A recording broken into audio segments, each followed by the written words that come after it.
Legenda asal-usul Majalengka. Cerita rakyat dari Kabupaten Majalengka, Jawa Barat. Di tanah Pasundan tempo dulu, sebelum kota-kota besar berdiri, ada sebuah negeri yang subur dan indah bernama Sindangkasih. Di sanalah hidup seorang ratu yang bijaksana dan berparas menawan. Namanya Nyi Rambut Kasih. Rambutnya panjang, hitam berkilau seperti malam yang diterangi bulan. Orang-orang percaya, rambut itu memiliki kekuatan magis yang membawa kesuburan bagi bumi. Di bawah kepemimpinannya, sawah-sawah hijau membentang, sungai-sungai jernih mengalir tenang, dan rakyat hidup makmur. Namun di antara semua kekayaan alam yang dimiliki Kerajaan Sindangkasih, ada satu pohon yang sangat istimewa. Pohon itu bernama pohon maja. Buahnya bulat kecil, berwarna hijau, dan rasanya pahit. Tapi di balik kepahitannya tersimpan khasiat luar biasa. Dapat menyembuhkan penyakit dan menambah kekuatan tubuh. Karena itulah Nyi Rambut Kasih berpesan kepada rakyatnya. Jaga pohon maja ini baik-baik. Jangan ada yang mengambilnya tanpa izin. Pohon ini bukan sekadar tumbuhan, tetapi warisan dari leluhur kita. Rakyat menunduk hormat.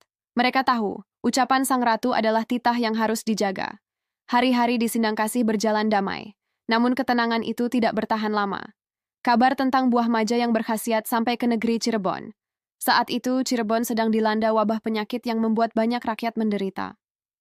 Para tabib berkata, hanya buah maja dari Sindangkasih yang bisa menjadi obat penyembuh. Maka Raja Cirebon mengutus seorang pangeran muda bernama Pangeran Muhammad untuk memohon pertolongan kepada Nyi Rambut Kasih. Pangeran Muhammad berangkat dengan rombongan kecil. Ia membawa hadiah, kain sutra, rempah, dan perhiasan. Ketika sampai di istana Sindangkasih, ia menundukkan kepala dengan sopan. Paduka Ratu, katanya lembut, hamba datang bukan untuk menaklukkan, tapi untuk memohon pertolongan. Negeri kami dilanda wabah. Tolong izinkan kami membawa beberapa buah maja untuk mengobati rakyat. Nyi Rambut Kasih menatap pangeran muda itu dengan mata tajam. Banyak orang datang dengan kata manis, ucapnya. Tapi sedikit yang benar-benar jujur. Bagaimana aku tahu engkau tidak akan merusak hutan kami? Pangeran menunduk. Hamba berjanji paduka, kami hanya butuh sedikit, dan hamba sendiri akan menjaga agar pohon-pohon itu tidak terluka.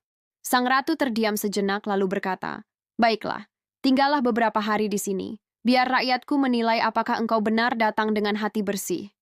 Hari demi hari Pangeran Muhammad tinggal di Sindangkasih. Ia membantu petani di sawah, ikut menimba air, bahkan menolong tabib merawat orang sakit. Rakyat mulai menyukainya. Pangeran ini tidak sombong, kata seorang petani tua. Ia tidak malu bekerja bersama kami. Dari balkon istana, Nyi Rambut Kasih memperhatikan diam-diam. Di dalam hatinya, perlahan tumbuh rasa percaya dan kagum. Namun suatu malam, terjadi sesuatu yang tak terduga. Sekelompok orang dari Cirebon yang tidak sabar menunggu izin datang diam-diam untuk mencuri buah maja. Mereka menebang ranting pohon dan memasukkannya ke dalam karung.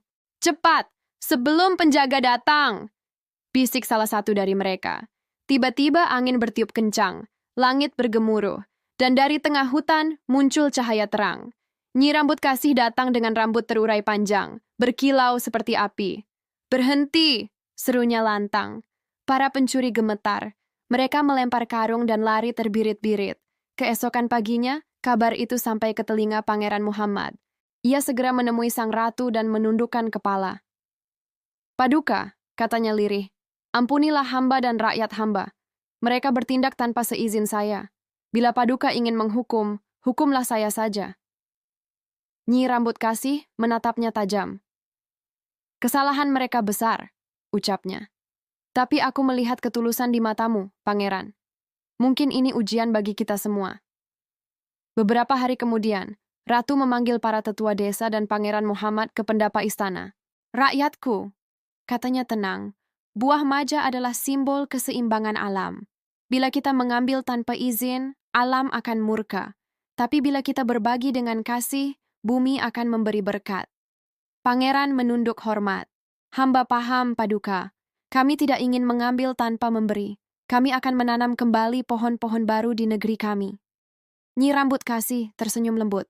Baiklah, aku izinkan kau membawa sebagian buah maja, tapi setiap tahun kalian harus mengadakan upacara syukur untuk menghormati pohon ini. Siapa yang melupakan akan kehilangan berkah bumi. Pangeran Muhammad menunduk dalam. Hamba bersumpah Paduka. Maka berangkatlah Pangeran Muhammad membawa beberapa buah maja ke negerinya. Rakyat Cirebon menyambut dengan gembira.